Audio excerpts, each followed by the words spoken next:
Welcome to Season 3 of the Knack for Business podcast. Over 250 episodes strong, we're here to ignite your entrepreneurial spirit with fresh insights, networking gems, and creative strategies that elevate your game. Are you ready to discover what your Knack for Business truly is? Your hosts are Bernie Franz-Grote from Creative Insight and Wayne Pratt from Motive 8U Inc.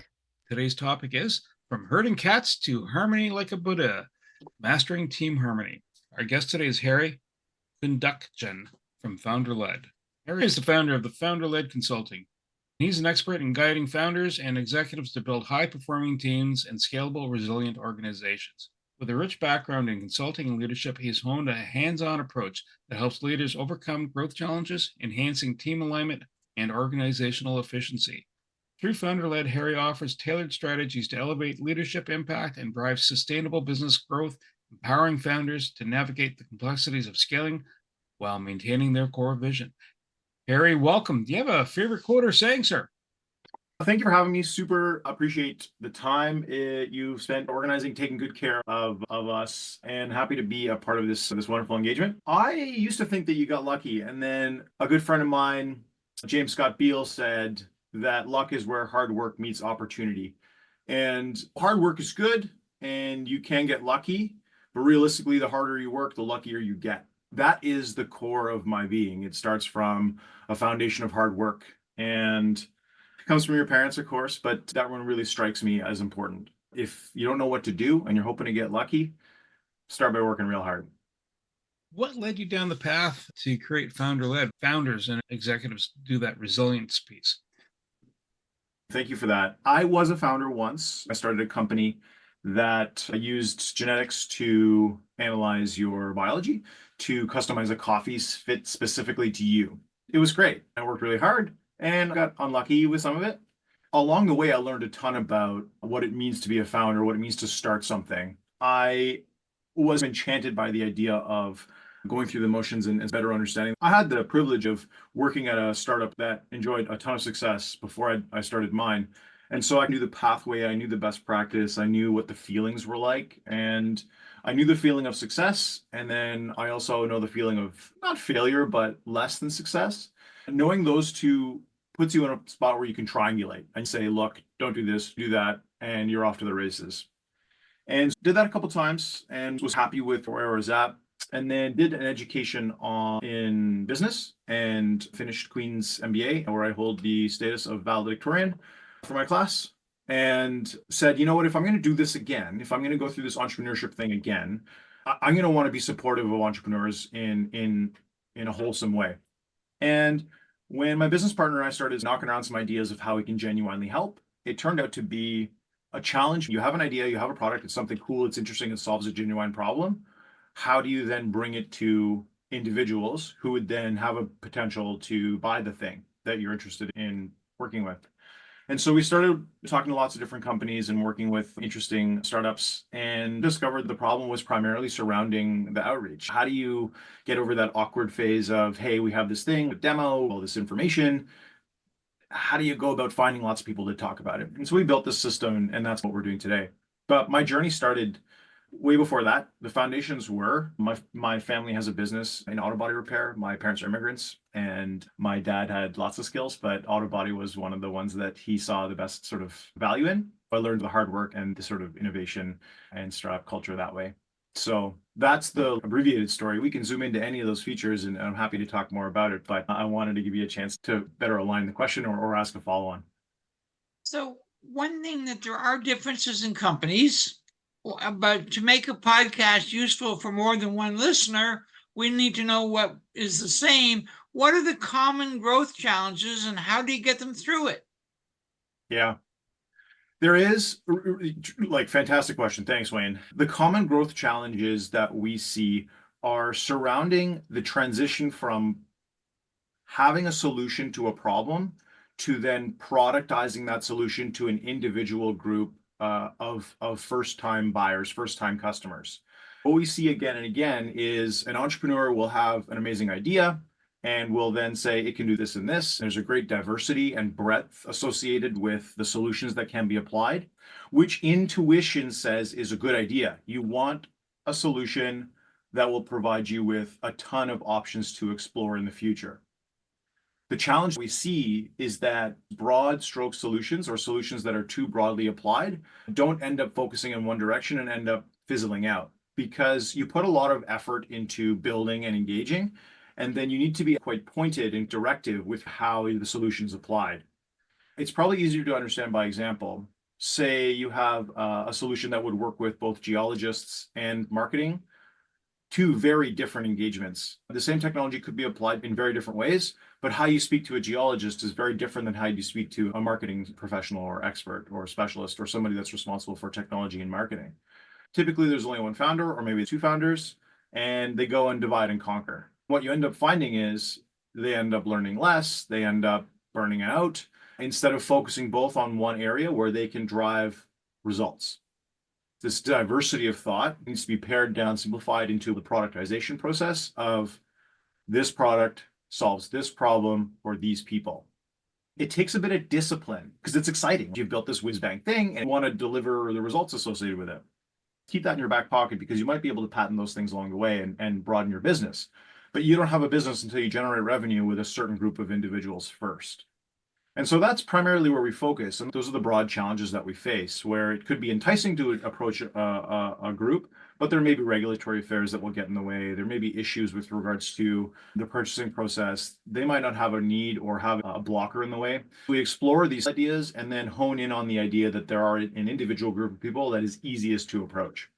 We do this using standard techniques. This is where the magic happens. We're going after these folks. We know there's 10,000. It's going to take this much work to get in front of them. Let's go and do it.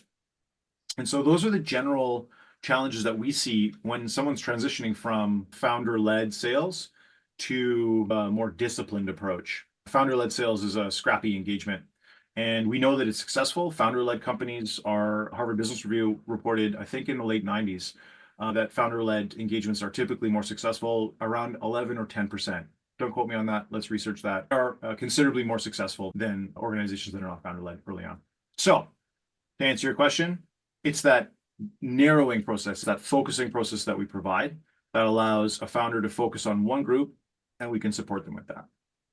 One thing that I have found from talking to many entrepreneurs, when you read the report cards, it says doesn't play well with others. How do you get that drive and passion and zeal and single focus of an entrepreneur to actually talk and integrate and equip others?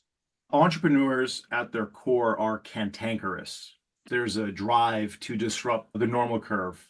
There is a better way, and they must pursue it. There's a compulsion. Entrepreneurs are special in the way that they say it's risky and challenging, and I don't care. There's a better way that we're going to do it. Along with that comes some strong-headedness and firmly held beliefs. One of the first lessons I think that a lot of the literature is saying is kill your darlings. Don't fall in love with your first idea, because there may be more interesting, more profitable, easier ways to apply something into the future. It's a hard lesson to learn because you spend all this energy as an entrepreneur. You've engineered something, built a process, or designed a specific engagement or technology in a way that you like. What if other people want to use it? The point then is not necessarily for you to love your thing. As an entrepreneur, you're building something that you want other people to love. And so there's a bit of a mindset shift associated with that movement mentally for the entrepreneur to go from, I built this thing, I love it, I'm really proud of it, to I want these people to be successful with the thing that I've built. I think surgeons do a really good job of this. They say, you know what, I'm saving patients, and I hope other physicians can save patients. So when we work with physicians and surgeons and folks in the medical community, they are pretty stubborn. They have their way. But the reality is it's in the best interest of health and well-being of their patients. And so you can lean on that. What we find in the wild is, and I don't have a great study on this, there isn't a ton of information aside from the colloquial examples, but a founder group is a great way where you can trust somebody to convince you that this is worth spreading. The classic example is Apple, where Steve Wozniak was an engineer. That's a famous story, but Steve Jobs was a marketing person and said, this could be applied here. You can have a great pairing with your founder group that says, look, I'm in marketing. If we're selling this to marketing people, it's going to be really hard to talk this way. And so you get these realities, and eventually the message gets through to some founders and tech entrepreneurs or engineering or STEM entrepreneurs that says, you're building this for a group of people to make their lives easier, better, faster, safer. So sometimes the message is hard learned. When you're crafting or engaging a client, is it like coming up to an artisan and they say, listen, I've got this really funky idea, and you're looking at the artwork, let's say they did a painting, and you're going, the heck's that, right? So you come in as the translator going, walk me through this, and then all of a sudden light bulb comes on. Because we've had chats with other people where they take the guy that has a genius idea of a new tech, they sit back going, okay, you got to talk to someone for money, you got to talk to someone else for marketing. Is that what you're also doing? You act as a translator in the process? The biggest value that we provide is the translation from the idea to solve a genuine problem that people will pay for. It depends on who your audience is. If you're dealing with a technology founder who's primarily been coding their whole life or is in a discipline that is highly structured, the initial conversations are carefully worded in a way that is digestible for them. And so making sure that you communicate in a way that the founder can understand and respect, that you're not just in there to take their precious solution and tear it off into chunks and do the evil corporate thing. We're going to take good care. We're going to make sure that you're in control and you've got final say on all this. The way that you described it is hard for a certain group to understand. Did you know that? Highlighting those challenges is really the first engagement. And so then the second engagement is, if we make this so easy for a certain group to understand how it will solve their problem, they will be compelled to pay you for it. There will be a compulsion based on the solution that it provides. And we would love to get to a point where we can quantify that. When you're speaking with somebody that respects that type of conversation, we say, if 10% of these customers buy, then we're in good shape. In fact, we've evaluated the market in this way, and we reached out to 100, and 10% have gotten back and said, yeah, let's have a second conversation. Then we can begin to triangulate and say, based on the solution and how it translates to real people in real markets, we think this. Therefore, we can continue to iterate, build, and engage in the right way that drives towards sales, where people say, this is such a good solution that it saves me 3 times the money, or it's such a burning challenge that I'm willing to talk to my boss about it. There's indicators along the way. And so it first and foremost, it comes in that form of, hey, are you willing to change? And if so, here's how I think it can happen. You munch all this together and then deliver something quite narrowly focused at the end. I don't know if it answered your question fully. That's how we engage early on with founders who may not necessarily have an idea or have 4 or 5 ideas on where to go with a certain technology or a certain solution or a certain engagement. I get a kick out of the product Slack, which is a very famous collaboration tool. For a failed game they were trying to build, the game went absolutely nowhere, and Slack is doing great. Have you found a case where the tail wagged the dog and you got excited about it? I think because of market pressures, to answer your question most directly, there's a lot of modern techniques. The disciplined entrepreneur, the lean entrepreneurship startup says they're hoping to eliminate some of that, like the spurious results, let's say, or the interesting ones. I think the reality is, from the VC perspective, it's no, you need to have a process. You need to, from the seed funding perspective, you need to have a process. You need to be able to apply. The reality is, founders and companies are constantly churning. There's hallmarks from my experience in research where you have an initial research goal. I did an undergraduate degree in molecular biology, and I did a bit of research in the space, which I'm quite proud of. There's the research that you deliver to a conference, and then there's 6 or 7 other projects that you're running in the background to say, oh, this might be a hit, and oh, that would be cool, and you get all these ideas and you engage. And I know that product managers, modern organizations, they have tiger teams and they have innovation groups dedicated to these sorts of projects. It's really exciting and the stories are fantastic. I pride myself on having a predictable process. And so I have not had the luxury of, oh, surprise win. It's only a matter of time. You work with enough smart people like you both, and you get interesting and peculiar engagements that way. There's a lot of research in the space, like in terms of genetics and pharmaceuticals, which I've also had the luxury of working in. You get a lot of interesting stories, but I'll welcome another guest to go into detail about those. So when you're working on a project and the person's come up with something and they're going, okay, we got a product, it's the most viable product, we're out to market. you have a life cycle that starts now. And the life cycle is someone's going to push out the information, marketing. And then there's the person that's going to drive home the pitch, the sales. And then there's actually, yeah, here goes what you want. It's whether it's a widget, whether it's a chemical agent, whatever the product is. Does that system feed itself in that, hey, boss, they don't like the color red. They like the color blue. Let's do blue. Or half the weight and blue. Does that feed into itself? And how does that work? How do you bring that into the space? Yeah, really good question. It's time bound. There's a logarithmic engagement where you have an opportunity to change early in the life cycle of a product. It's an amazing place, and you're able to do so much and affect so much influence and be a part of a beautiful creative process that is the most satisfying. That happens up until a point, and you slice and dice the engagement in ways that it's easier to understand. There's innovations every day. And then you get to a critical point where all of that has to stop. Sometimes that's tied to an acquisition. Sometimes that's tied to a leadership team. But financially, it doesn't make sense to continue to innovate at a certain point.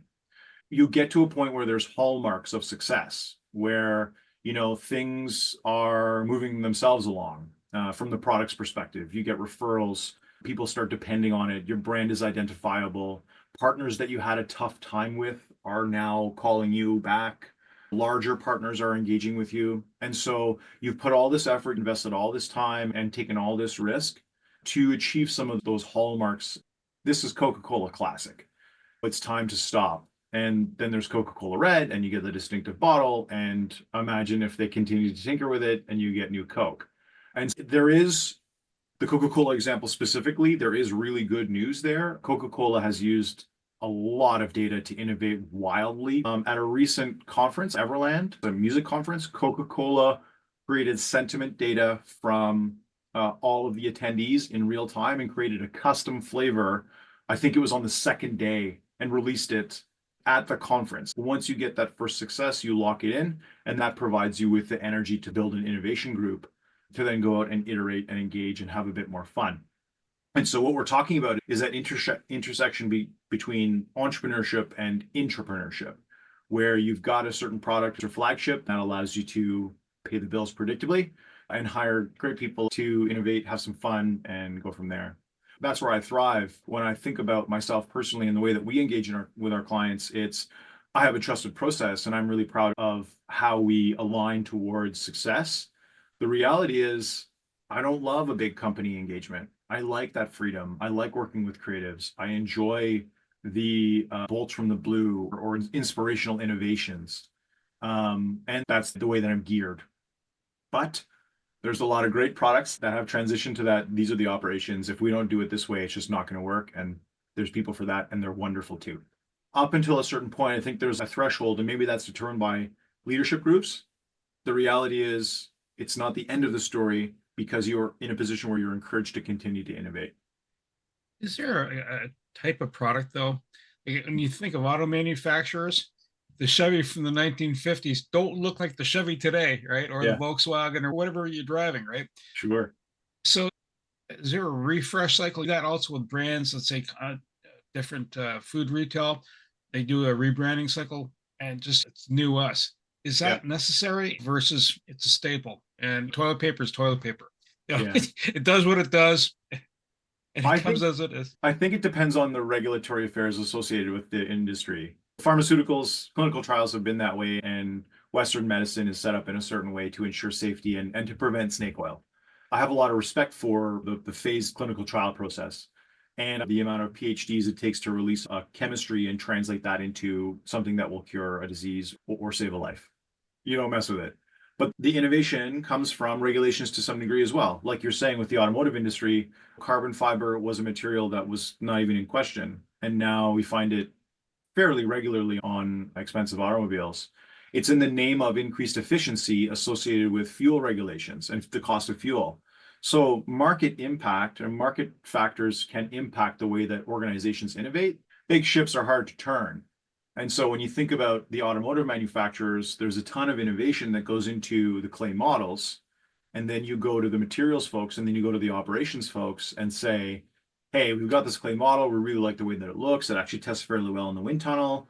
Can you build this thing? Can you make it efficient? Can you make it four-wheel drive? So you have to innovate when you develop a new product. Then we get electric cars, but the batteries are too heavy. So now we need new guardrails. Is there regulation that will change all that? You can push and you can bend, but some groups, some organizations, some markets are just strictly bound by that.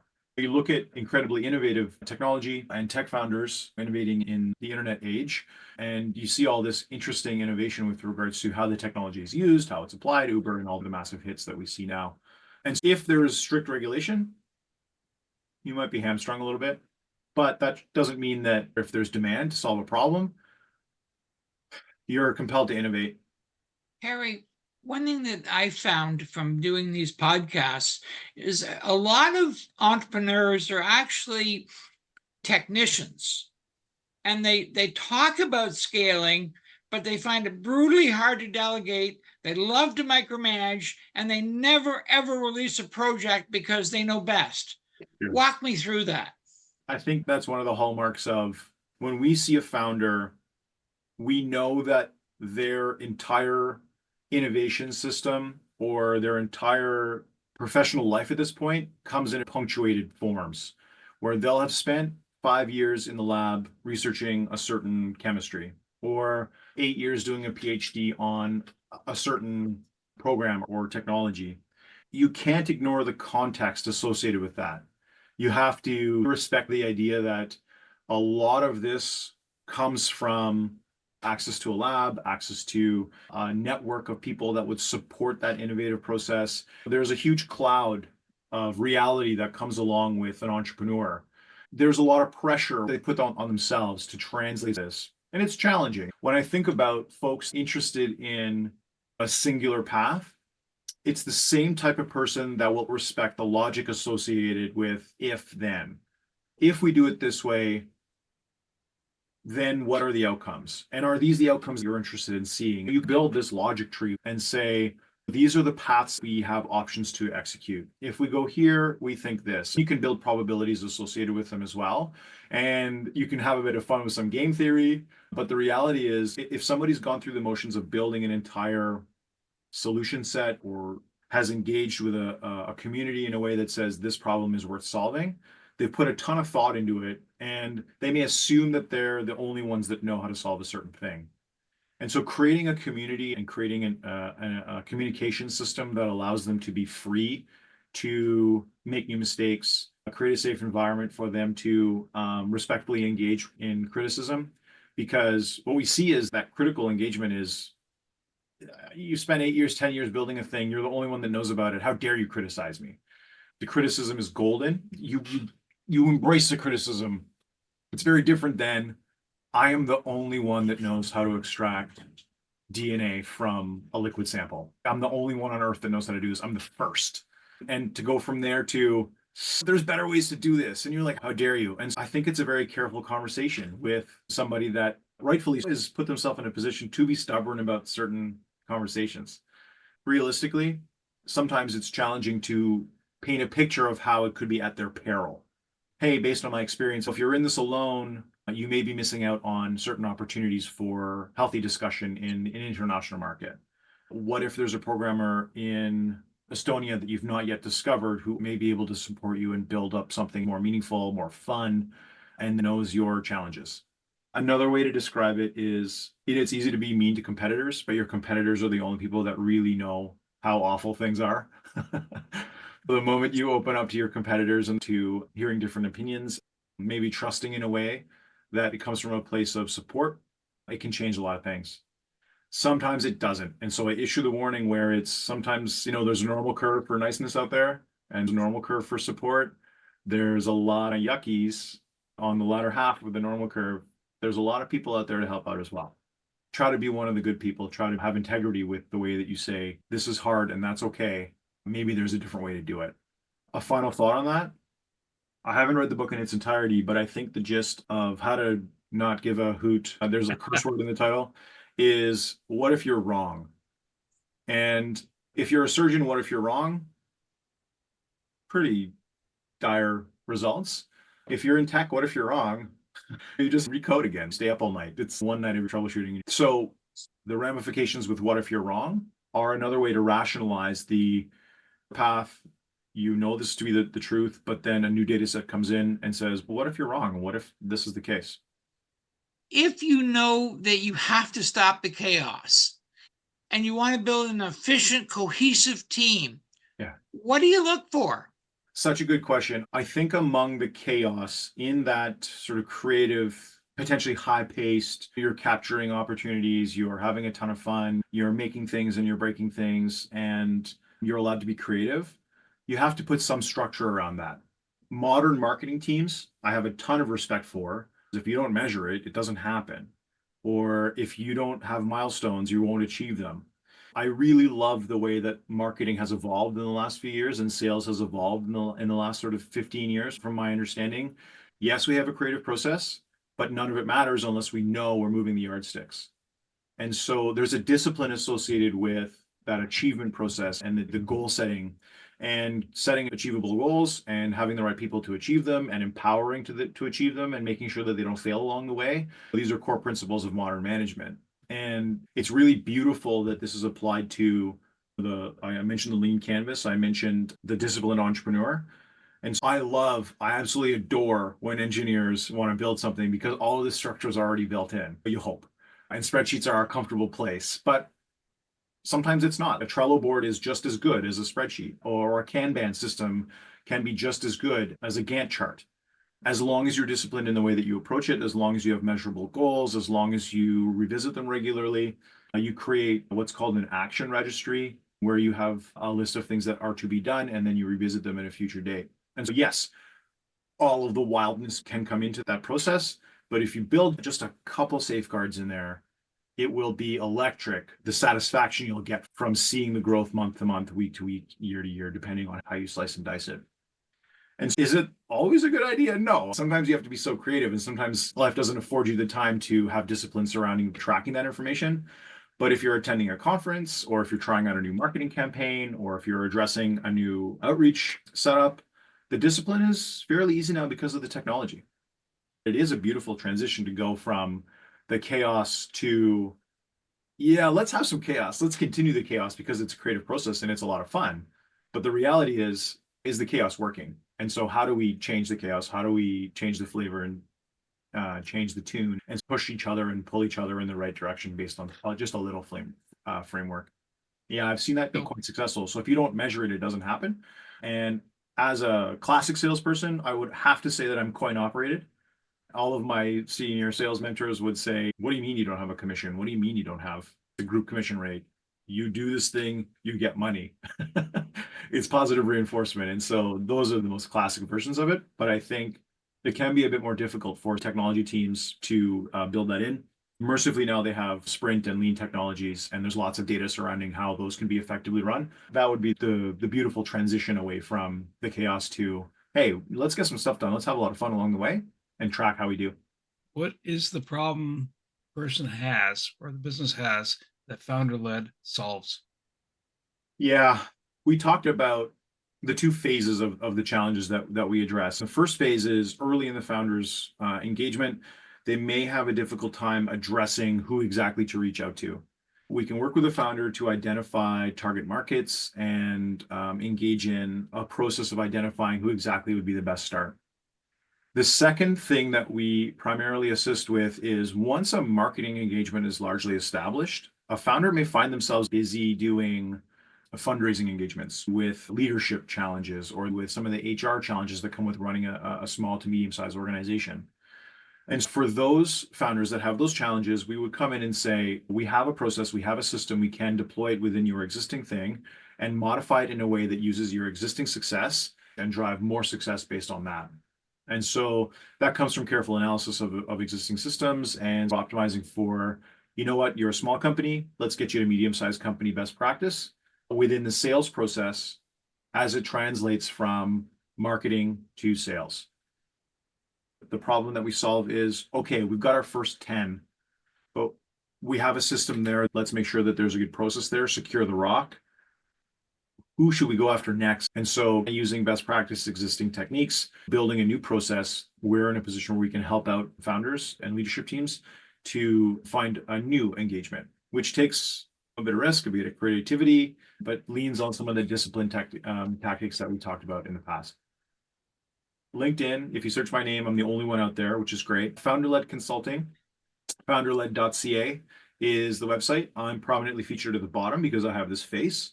Realistically, FounderLed Consulting, there's a contact us page there. Anyone can email me. It's harry@founderled.ca. But yeah, LinkedIn is the best. It's the most direct. It's the fastest. And you can see where I've come from and who I am, generally, professionally. We can start a real conversation thereafter if you want to go through the website and see some of the great work that we've done. I want to say thank you to Harry Koundakjian and my co-host Wayne Pratt, and you, the Knack for Business listeners. If you are a startup, you are that scientific genius, the mad scientist, or you're just a genius, reach out to Harry. He's there to help you get your product to the market. To reach the podcast hosts, email them at info@creativeinsight.com or by the website creativeinsight.com, spelled KREISIGH.com. To reach Wayne at his email, wayne@motivateyou.ca, that is MOTIVE, the numeral 8 and the letter U.ca, or his website, motivateyou.ca. If you would like to be a guest on this podcast and share your knowledge, let us know. We would also appreciate your feedback on the content or format. Check the show notes for more details. For these podcasts, we like to acknowledge the support and thanks to the following people. Carl Richards from Podcast Solutions Made Simple, a renowned podcast expert.